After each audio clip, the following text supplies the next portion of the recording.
اعوذ باللہ من الشیطان الرجیم بسم اللہ الرحمن الرحیم السلام علیکم ورحمۃ اللہ وبرکاتہ۔ ناظرین اکرام، حضرت نوح علیہ السلام کا واقعہ انسانی تاریخ کے سب سے عظیم اور خوفناک واقعات میں شمار ہوتا ہے۔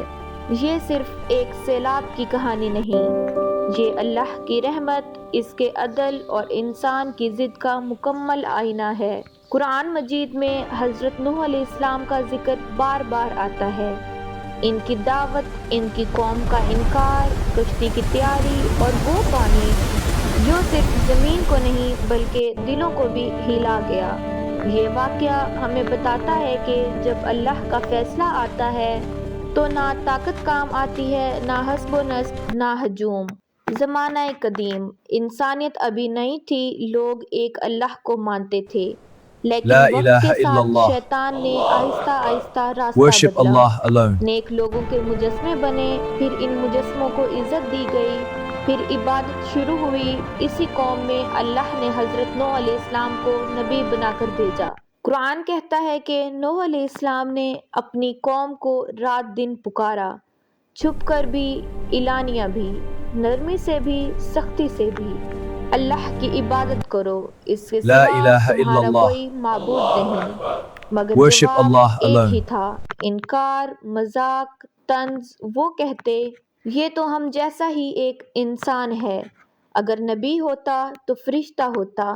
سال گزرتے گئے، دہائیوں میں بدل گئے، صدیاں گزر گئی، 950 سال، لیکن ایمان لانے والے گنے چنے۔ قوم کے سردار حضرت نوح علیہ السلام کو دیکھ کر ہنستے، بازاروں میں مذاق بنتا، بچوں کو سکھایا جاتا، یہ پاگل ہے۔ اور پھر اللہ کا حکم آیا، ایک کشتی بناؤ ہماری نگرانی میں اور ہمارے حکم کے مطابق۔ خشک زمین، دور دور تک پانی کا نام و نشان نہیں، اور ایک نبی کشتی بنا رہا ہے۔ لوگ گزرتے، رکتے، ہنستے اور کہتے، اب نبی بھی بڑھئی بن گیا ہے، پانی کہاں ہے، سیلاب کہاں ہے۔ نوح علیہ السلام خاموشی سے کام کرتے، نہ بحث، نہ بد دعا، صرف اطاعت۔ کشتی مکمل ہوئی، ایک بہت بڑی کشتی، ایسی جسے اس سے پہلے کسی نے نہیں دیکھا تھا۔ پھر نشان ظاہر ہونا شروع ہوئے۔ قرآن میں فرمایا گیا، تنور سے پانی ابلنے لگا۔ یہ عام پانی نہیں تھا، یہ وارننگ تھی، یہ آخری اعلان تھا۔ نوح علیہ السلام کو حکم ہوا، ہر جانور کا ایک ایک جوڑا اور وہ انسان جو ایمان لائے سب کو کشتی میں سوار کر لو۔ یہاں ایک دل ہلا دینے والا لمحہ آتا ہے۔ نوح علیہ السلام کا اپنا بیٹا جو ایمان نہیں لایا تھا، نوح علیہ السلام نے پکارا، بیٹا ہمارے ساتھ سوار ہو جاؤ، کافروں کے ساتھ نہ رہو۔ بیٹے نے جواب دیا، میں پہاڑ پر چڑھ جاؤں گا، وہ مجھے بچا لے گا۔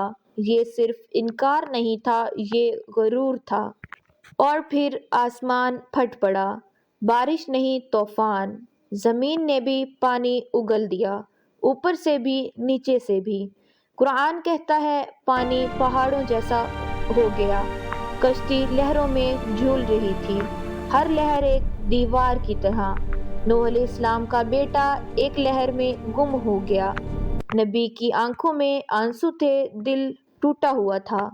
نوح علیہ السلام نے اللہ سے عرض کیا، اللہ کا جواب آیا، وہ تمہارے اہل میں سے نہیں، اس کا عمل درست نہیں تھا۔ یہ لمحہ ہمیں سکھاتا ہے، نسب نہیں بچاتا، ایمان بچاتا ہے۔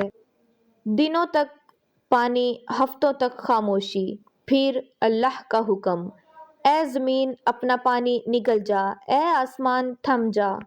پانی اترنے لگا، کشتی جودی پہاڑ پر ٹھہر گئی، ایک نئی دنیا، ایک نئی شروعات۔ نوح علیہ السلام سجدے میں گر گئے، یہ شکر کا سجدہ تھا، یہ عدل اور رحمت دونوں کا منظر تھا۔ وہ دنیا جو اللہ کو بھول گئی تھی، ختم ہو چکی تھی۔ حضرت نوح علیہ السلام کا واقعہ ہمیں سختی سے جگاتا ہے۔ اللہ مہلت دیتا ہے، بہت مہلت، لیکن جب فیصلہ آتا ہے تو پھر کوئی طاقت نہیں بچاتی۔ یہ کہانی ہمیں بتاتی ہے حق کا مذاق مت اڑاؤ، اللہ کے نبیوں کو معمولی نہ سمجھو، اور یہ مت سوچو کہ ہم آج بچ جائیں گے۔ آج بھی ہم اپنی اپنی کشتی بنا رہے ہیں، یا تو اطاعت کی یا نافرمانی کی۔ سوال یہ ہے جب پانی آئے گا تو ہم کس کشتی میں ہوں گے؟